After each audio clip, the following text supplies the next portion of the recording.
നമസ്കാരം. മലയാളി വാർത്ത ഇൻസൈഡിലേക്ക് സ്വാഗതം. തന്റെ 2 ആൺകുട്ടികളെ നെഞ്ചോട് ചേർത്ത് പിടിച്ച ഷിറിയുടെ ഭയാനകമായ ചിത്രം ഹമാസ് പുറത്തുവിട്ടത് ലോകം മറന്നിട്ടില്ല. ലോകത്തിന് പരിചിതമാണ് ആ ചിത്രങ്ങളും വീഡിയോയും.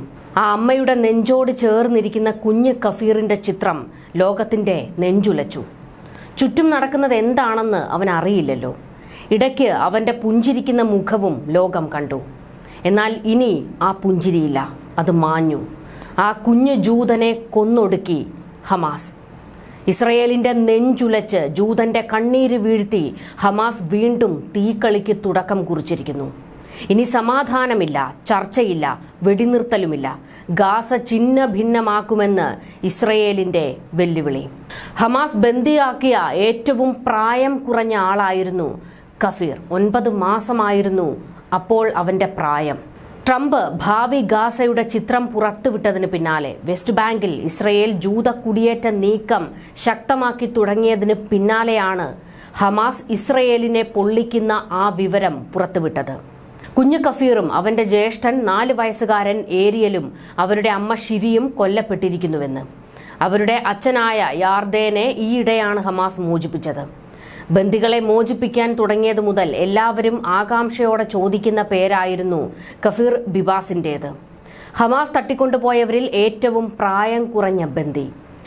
2023 ഒക്ടോബർ 7 ഹമാസ് ഭീകരർ ഇസ്രയേലിൽ ഇവരുടെ വീട് ആക്രമിച്ച് ഈ കുട്ടികളെയും അവന്റെ മാതാപിതാക്കളെയും തട്ടിക്കൊണ്ടു പോകുകയായിരുന്നു.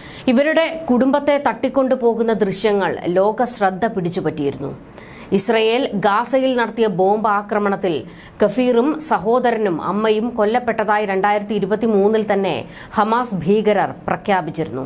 എന്നാൽ ഇക്കാര്യത്തിൽ ഔദ്യോഗികമായി തങ്ങൾക്ക് ഒരു വിവരവും ലഭിച്ചിട്ടില്ല എന്നാണ് കുടുംബം അന്ന് വ്യക്തമാക്കിയത്. പിന്നീട് ഇവർ ജീവനോടെ ഉണ്ടെന്ന് ഹമാസ് പ്രഖ്യാപിച്ചിരുന്നു. ഇസ്രയേൽ തന്നെയാണ് തങ്ങളുടെ പൗരന്മാരെ ബോംബിട്ട് കൊലപ്പെടുത്തിയതെന്ന് ഹമാസ് വാർത്ത പ്രചരിപ്പിച്ചിരുന്നു.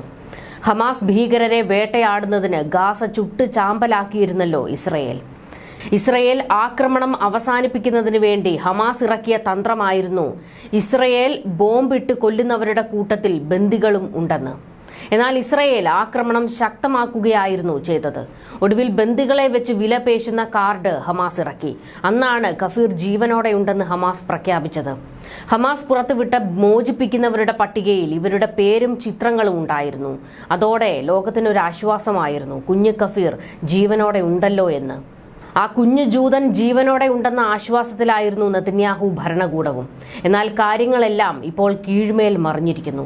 നെതന്യാഹുവിന് നേരെ വലിയ വിമർശനങ്ങൾ ഇപ്പോൾ രാജ്യത്തുയരുകയാണ്. ഇസ്രയേൽ സർക്കാരും ഇത് സംബന്ധിച്ച് ഔദ്യോഗിക പ്രഖ്യാപനം ഇനിയും നടത്തിയിട്ടില്ല. ഷിരിയുടെയും മക്കളുടെയും കാര്യത്തിൽ അതീവ ഉത്കണ്ഠാകുലരാണെന്ന് ഇസ്രയേൽ വ്യക്തമാക്കിയിരുന്നു. ഇതോടെ ഹമാസ് ഭീകരതയുടെ പ്രതീകമായി ഷിരിയും മക്കളും മാറുകയാണ്.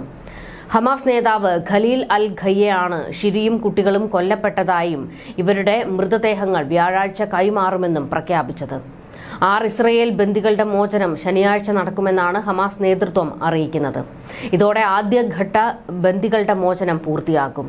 100 കണക്കിന് പലസ്തീൻ തടവുകാരെയാണ് വെടിനിർത്തൽ കരാർ പ്രകാരം ഇസ്രയേൽ വിട്ടയക്കുന്നത്. 2ാം ഘട്ടം വെടിനിർത്തൽ സംബന്ധിച്ച് ഹമാസും ഇസ്രയേലും തമ്മിൽ ഇപ്പോൾ ധാരണയായിട്ടില്ല. ഇനി ഇസ്രയേൽ അതിന് തയ്യാറാകുമോ എന്ന ആശങ്കയുണ്ട്. കാരണം കഫീറിന്റെ ജീവൻ എടുത്തത് ഒരു കാലത്തും ഇസ്രയേൽ പൊറുക്കില്ല. കഫീറിനെ തട്ടിക്കൊണ്ടു പോകുമ്പോൾ അവൻ 9 മാസമായിരുന്നു. കഴിഞ്ഞ വർഷം ജനുവരി 18 കഫീറില്ലാതെ അവന്റെ ജന്മദിനം കുടുംബം നടത്തിയിരുന്നു.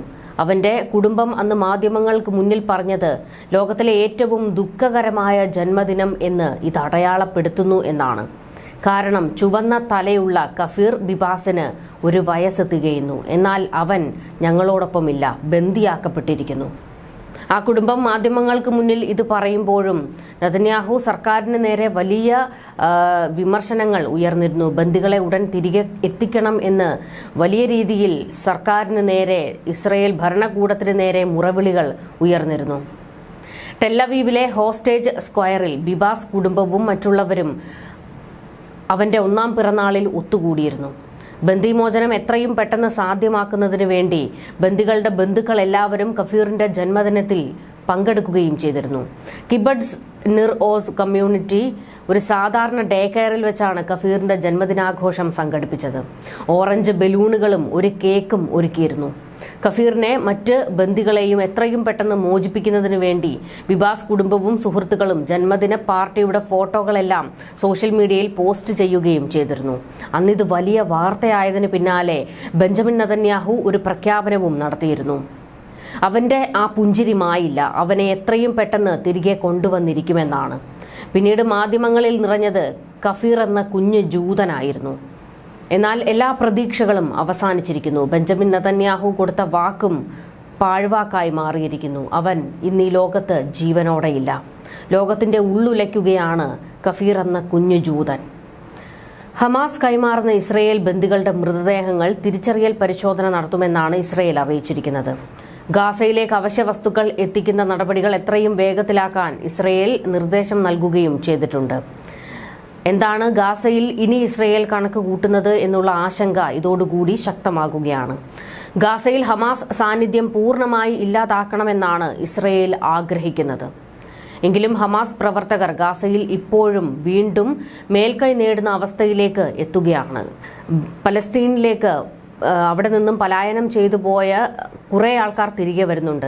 ഇക്കൂട്ടത്തിൽ ഹമാസും ഉണ്ട് എന്നാണ് വിവരങ്ങൾ. ഇപ്പോഴും 70ഓളം ഇസ്രയേൽ ബന്ദികൾ ഹമാസിന്റെ തടവിലാണ്. ഇവരിൽ പലരും ജീവിച്ചിരിപ്പുണ്ടോ എന്ന കാര്യത്തിലും സംശയം ശക്തമാകുകയാണ്. ന്യൂസ് ഡെസ്ക് മലയാളി വാർത്ത ഇൻസൈഡ്.